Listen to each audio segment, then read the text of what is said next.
Soliq ma'murchiligi, soliq organlariga yuklatilgan vazifalar, tizimdagi ijobiy o'zgarishlar, soliq to'lovchilariga berilgan yengilliklar, yashirin iqtisodiyot hamda soliq madaniyati.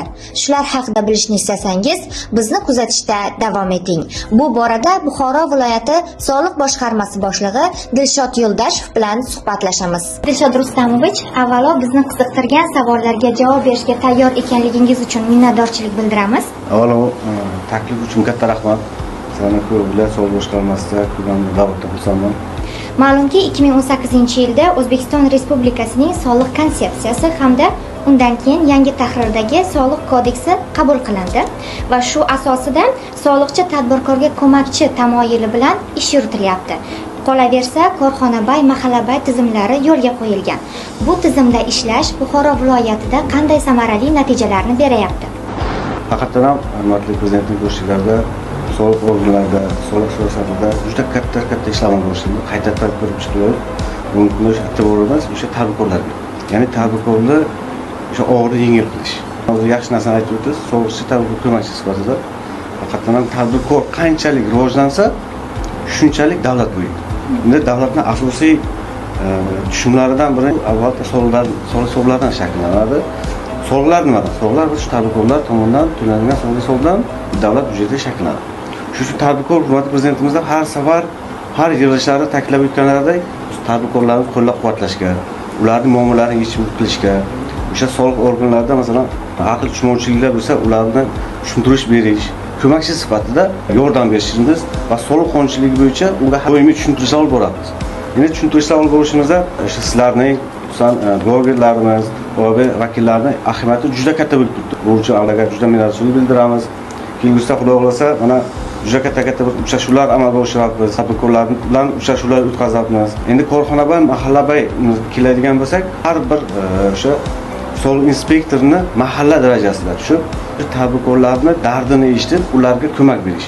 Ya'ni ularni shu rivojlantirish. Maqsadimiz shu. Bir mahallada ikkita o'shadan biriktirilgan 262 ta mahalla inspektorimiz mavjud va har bir korxonaga eshigiga borib soliq organlari tomonidan har tomonlama amaliy yordam beramiz. Xuddi shunday korxonabay tizimida ham endi juda yaxshi bilamiz.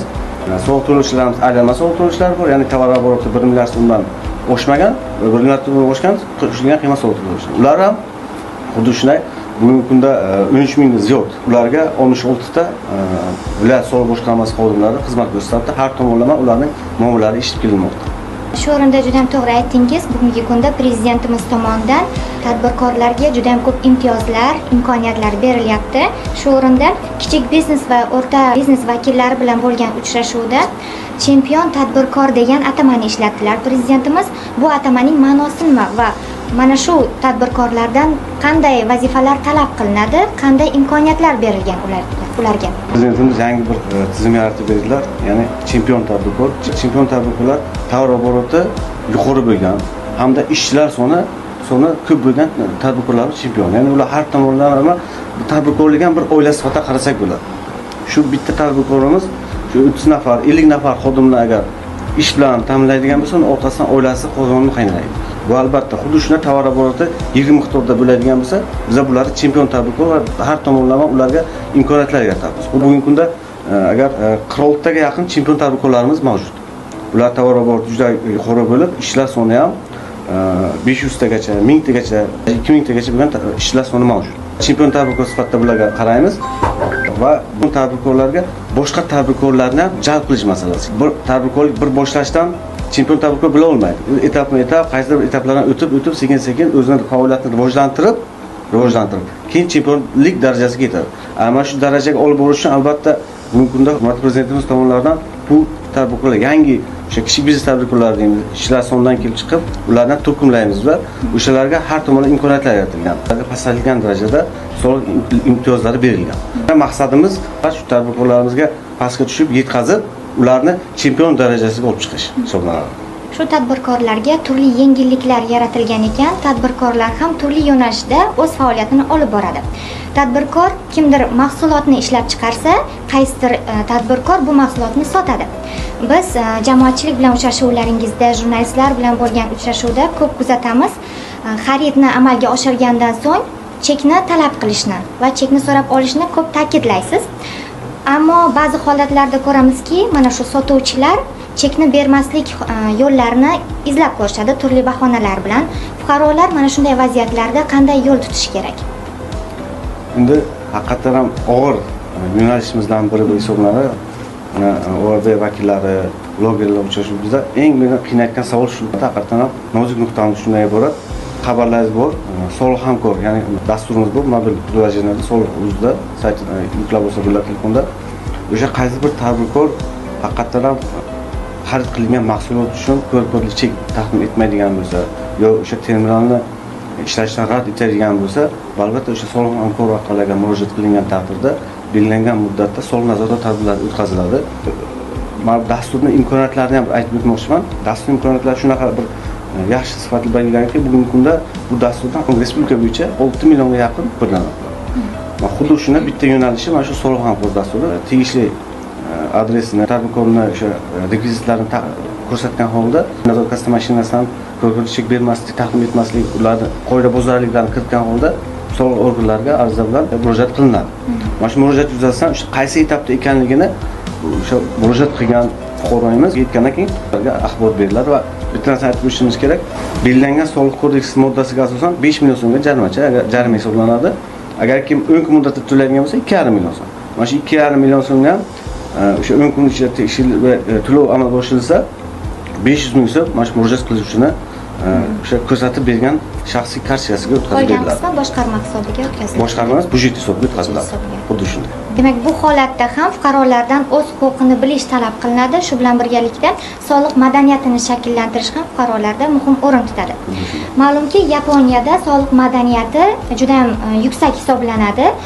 Ularning farzandlari yoshlikdan soliq madaniyati o'rgatilib, shu tushunchalar singdiriladi. Bizning fuqarolarimizda soliq madaniyatini, huquqlarini bilishlari uchun qanday ishlar amalga oshirilishi kerak deb o'ylaysiz? Soliq madaniyatini biz harakat qilamiz bugungi kunda yuqori kontingent, ya'ni ish xizmatchilarda, katta kontingentlarda, ya'ni davlat ishida, tadbirkorlar orasida buni targ'ibot qilishni, mana Yaponiyani juda yaxshi misol keltirdingiz. Ularni yoshlikdan shu narsaga o'rgatishadi. Men ham shuni o'ylaymanki, maktabdagi o'sha yoshlikdan o'quvchilarga agar singdirib boradigan bo'lsak, xalq ta'limidan boshlashimiz kerak. Men bir narsadan qo'rqaman, iste'molchi o'sha qanaqadir bir mahsulotni yoki qanaqadir bir xizmat ko'rsatganda xarid chekini olmadi deb tasavvur qilaylik va o'sha olingan mahsulot sifat sertifikatsiz yo yanqisiz bo'lib qoladigan bo'lsa, u ertaga albatta nima bo'ladi? O'sha olingan chek sizga kerak bo'lib qoladi. Xarid qilganligingizni tasdiqlovchi hujjat hisoblanadi va albatta siz bir o'sha mahsulotni yo qaytarib berib, yo bu yerda boshqa mahsulot olishingiz mumkin. Yana bir narsani aytib o'tishimni, ta'kidlashim lozimki, soliq hamkorga murojaat qilish bilan bir qatorda fuqarolarimiz xarid chek olinganda ko'rko'rdan xarj summasining 1% ko'rsatilgan shaxsiy plastik kartasiga o'tkazib beriladi. 24-yilning hisobidan 40 milliardga yaqin cashback qaytarib berilgan. 40 milliardga yaqin, ya'ni 1% xarid qilingan mahsulotni bu Buxoro viloyati bo'yicha aytaman, 40 milliardga yaqin summa o'tkazib berilgan. Birgina may oyining hisobida 4 milliardga yaqin o'tkazib berilgan. Bu nimadan dalolat beradi? Ya'ni bizning fuqarolarimiz har bitta xarid qilishdan mana soliq madaniyatini, chek so'rash madaniyatini aytib o'tdingiz, madaniyatimiz oshib boradi. Lekin baribir ayrim fuqarolarimiz bor, yo isdan chiqib qoladi, yo vaqtini qiz deb hisoblaydi. Mana shu narsani menimcha agar oshiradigan bo'lsak, bu ob'yom ham oshadi. Chek berishi va albatta o'zini ertaga himoya qilib biladi. Davlatning iqtisodiy qudrati uning budjeti hisoblanadi. Budjet esa soliqlardan tashkil topgan. Ushbu soliqlar davlatning rivojlanishi, kelajak uchun sarflanadi. Xo'sh, bu soliqlarni nazorat qilish va tizimli hisoblash qanday amalga oshiriladi?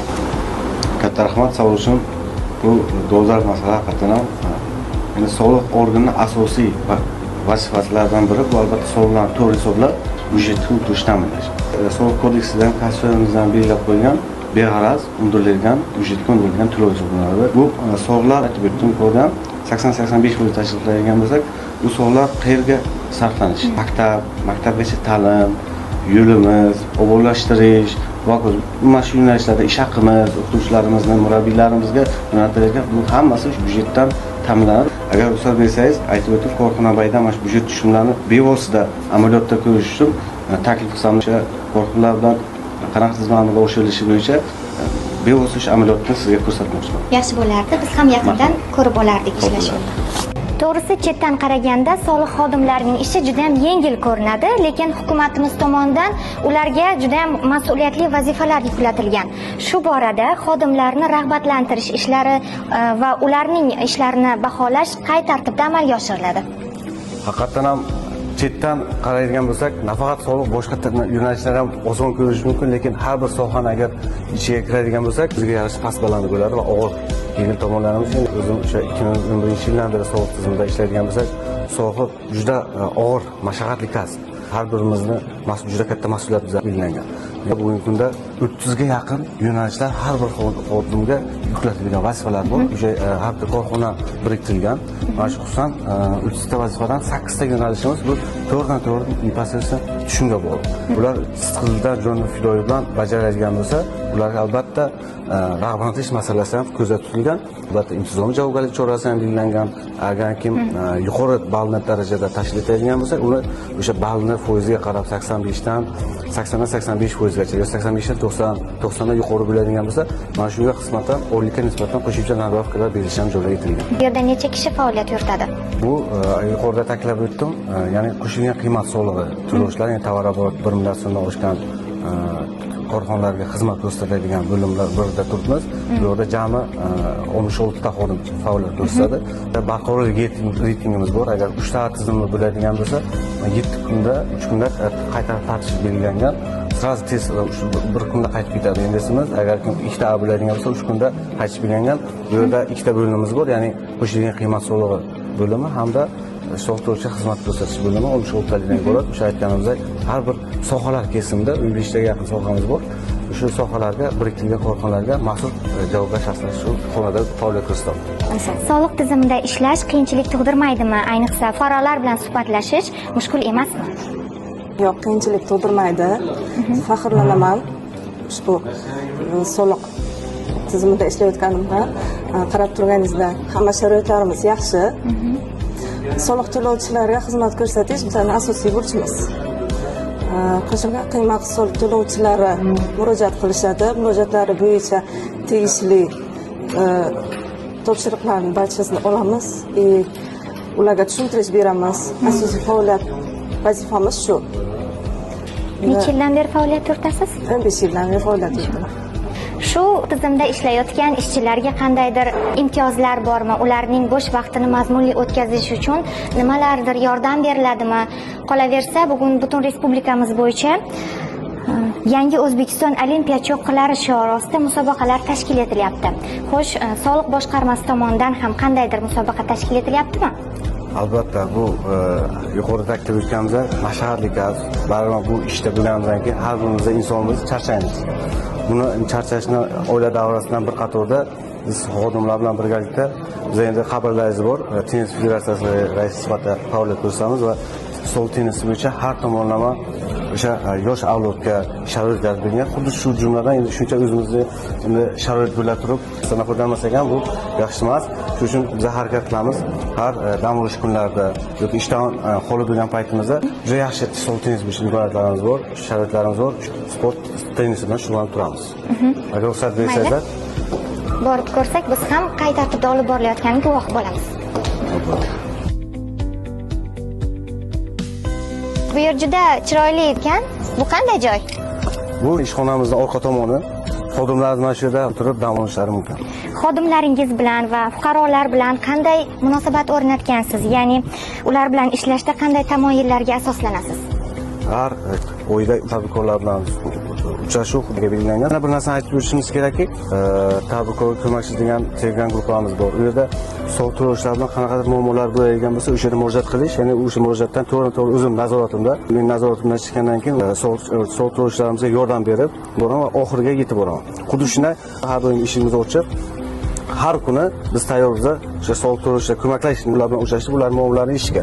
Endi uzoq hududlarimiz bor, tadbirkorlarimizni vaqti qimmatli vaqt hisoblanadi. Ular shu vaqtda kelib ketishini o'rniga telefon orqali, telegram orqali agar o'zini qiynayotgan, soliq tomonidan qiynayotgan bo'lsa, to'g'ri o'zimni kelgan raqam bergan, ushbu telefonim bor, murojaat qilishlari mumkin va bu yo'nalishda men yaqinda o'zim bilaman mana shu o'yinning hisobiga 25-30 ga yaqin murojaatlarga tushib, o'zim nazoratimda ular muammolar yechilib kelmoqda shu hozirgacha.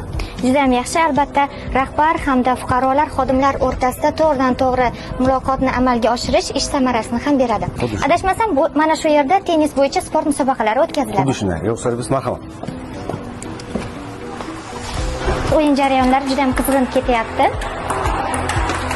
Yo'q, marhamat.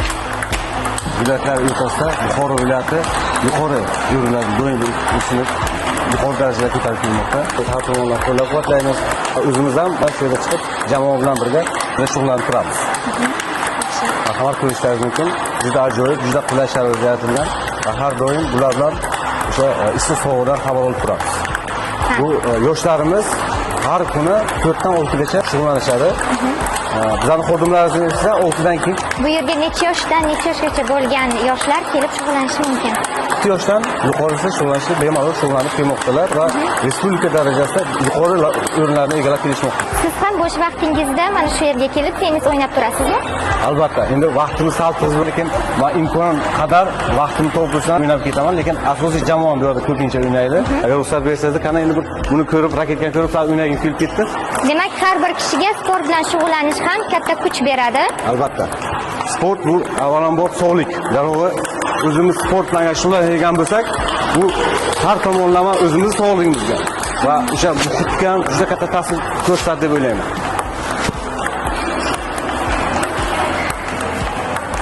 Soliq tizimida ishlamaganingizda sportni tanlarmidingiz? Rosa tanlovlar aytaman. Yoshligimdan juda sportga shug'ullanganman. Men asosan boks sport musobaqalarida ishtirok etib yutganman. Ikkinchi darajali boks bo'yicha razryadim ham bor. Rukopashlikga faoliyat bilan ham sport bilan shug'ullanganman. Shu o'rinda savol tug'iladi. Bugungi kunda soliq tizimida ishlashni istagan yoshlarga qanday imkoniyatlar yaratilgan? Xabarlaringiz bo'lsa kerak, kadrlarimiz hammasi Argus orqali, ya'ni test sinovlarimiz bor. O'sha sinovlardan o'tib ishga qabul qilinadi. Yaxshi sinovlardan o'tib kelgandan keyin soliq organlariga ishga qabul qilinadi. Dilshod Rustamovich, bugungi suhbat uchun minnatdorchilik bildiramiz.